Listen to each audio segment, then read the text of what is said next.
There's only one right way to play football, and it just so happens to be our way. That's the premise of the series, right? Yannis Mustermann is this dogmatic coach who expects everyone to kowtow to his vision of football. It's narcissism. Nothing more, nothing less. And that's why we've decided to steal PAOK scouting data in preparation for our next move. We've tasked Tobias Saveges with getting the lowdown on the entire Werder Bremen squad, and as we can't guarantee that job will be available, we've sent Ibrahim Bar and Dimitris Farantos to do the same for Parma and Empoli respectively. In fact, we've cast our net wide to make sure we find the right opportunity, and abused PAOK's resources accordingly. Is it ethical? Of course not. But Mustermann is a narcissist, and narcissists tend to think rules don't apply to them. Not that I'll have much time to go through the reports over the next few weeks. 10 games in the next 29 days, starting with the second leg of the Greek Cup. Our 3-goal cushion became 4 on the quarter-hour mark as Despodov swept home Liratzis' cutback. And that was enough. Asteros Tripolis awaits in the semi-finals. This is Charis Singaris. He has recently learnt how to run forwards. I assume previously he just moved from side to side. Krabis Singaris.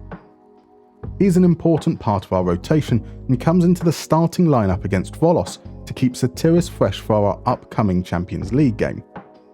A plan that lasted 12 minutes. Singaris picked up his second yellow card for the awful crime of winning the ball. I cannot stress this enough. The referees are You might see the scoreline in the top corner. We're already 1-0 up thanks to some delightful corner choreography that allowed Despodov to open the scoring in the second minute. That informed what we did next. This is Yannis Konstantelios, our boy wonder who is, at best, awkward as a defensive midfielder. In a move that can only be described as pure disrespect to Volos, we dropped him into the Segunde Volante role rather than waste an early substitution. An arrogance that was perhaps misplaced. This is Sotiris Alexandropoulos, a €2 million summer arrival from Sporting. He was introduced at half-time, and 15 minutes later he doubled our lead, heading home unmarked at the far post. A further 15 minutes passed when he suddenly felt a twinge in his thigh, and that was his game run. This is Tiboho Mokoena, our new arrival from Mamelodi Sundowns. Signed to be our ball-winning midfielder, but for this game, he becomes Volante number 4. A 15-minute cameo was all that he needed to set up Rafa Suarez to wrap up the 3-0 win. The Champions League knockout round draw had been reasonably kind. With Bayern Munich, Juventus and Atletico Madrid as possible opponents, we drew Porto. It will no doubt be a challenge, but one we have a chance of winning. The first leg is in Porto, a city so captivating that its most famous children are renowned for travelling as far away from it as possible. It was more accommodating to us. Christos Jolis opened his account inside 3 minutes. Actually, that was as accommodating as it got. Evan Nilsson swept home the equaliser before Isaac Heen headed Porto ahead before the break. With 12 minutes remaining, Galeno made it 3-1, and we can have zero complaints. We only managed one more shot after scoring, and it will be an uphill battle from here. Here's where things get fun. 4 games in 7 days. Sunday, Wednesday, Friday, Sunday. 5 changes for the Atromitos game as we rested Konstantelios and Despodov for the second leg at Porto. Things started well. Liratzis tapped home a rebound from 3 yards out to give us the lead, before Gaetan Rabail levelled with an absolute worldie. Jolis put us back ahead after some fine interplay, and that was enough to secure the win. We welcomed Porto to the Toumba as we looked to overturn the 2-goal deficit. A nervy first half ended in deadlock, but early in the second, Jolis got his third in as many games. Just one more goal needed, and it was Rafa Suarez who laid on the assist. For Porto.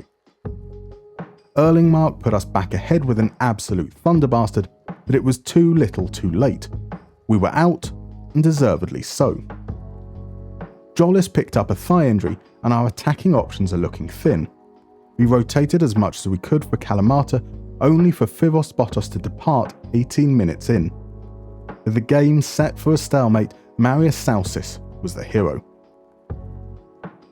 Whilst we deserve to beat Kalamata, you can't help but feel lucky when the winner comes so late. Unsurprisingly, we had a lot of the ball, and so as the game wore on, we increased the tempo to try and make it harder for Kalamata to settle into their defensive shape. This got me thinking, specifically about an Italian student in the 1980s and a tomato. Get your head out the gutter. The Pomodoro technique is a time management method created by Francesco Cirillo.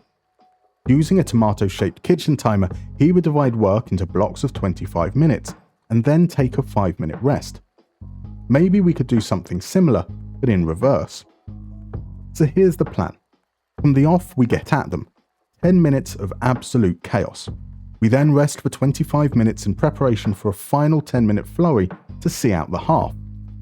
Overwhelm, conserve, overwhelm again. We've increased the tempo by a notch, reduced our width by a notch. Hopefully we can cause some panic and confusion. Perhaps a lucky deflection that falls into Despodov's path to give us the opener on the 3-minute mark. That seems suspiciously easy. Calm down a bit. When we switch, it's not as if we are abandoning our intensity altogether. Tempo, width, and pressing intensity all move to the default position.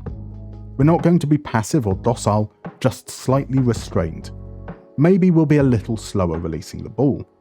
Maybe that will see us caught offside. Overall, this should see us exert ourselves approximately 10% less over the course of an entire game. I'll explain in due course. Go, go, go! It's a very crude estimate, based on measuring the intensity bar, but these 10-minute spells are roughly 7% more intense than our normal tactic, which seems to be all it requires to score. Satiris doubling our lead in first half injury time with a delightful finish.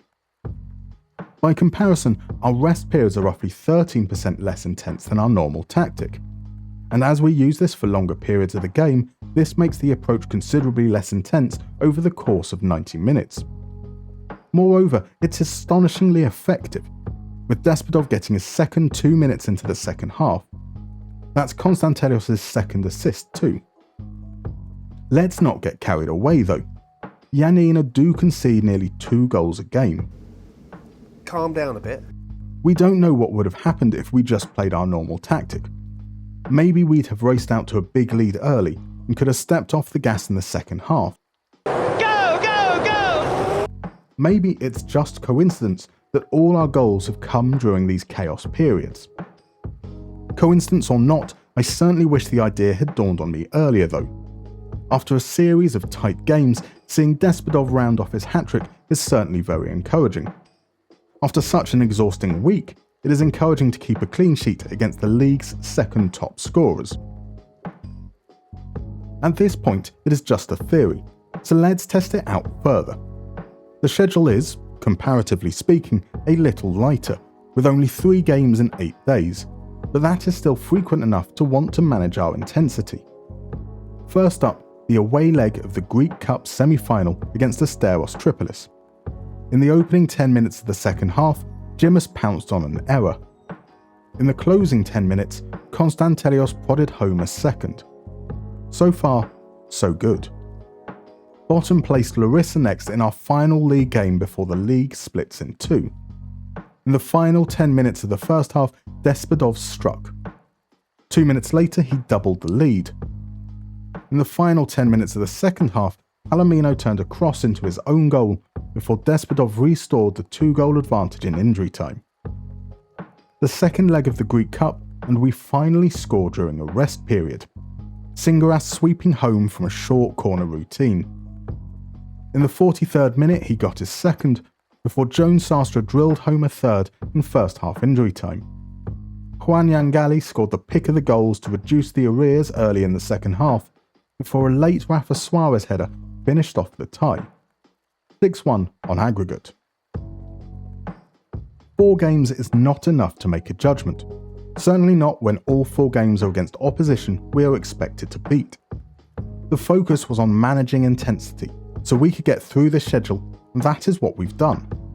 12 of our 13 goals came in those chaos periods, and that was quite surprising. It certainly feels like this might have some application beyond just this tough run of games. The Greek Cup win sets us up for a final against Panathinaikos, a team we have, generally, had quite a bit of joy against. The league has now split in two, although it is pretty much over already. We hold a 26-point lead, meaning just 5 more points is all that stands between us and back-to-back league titles. See you then.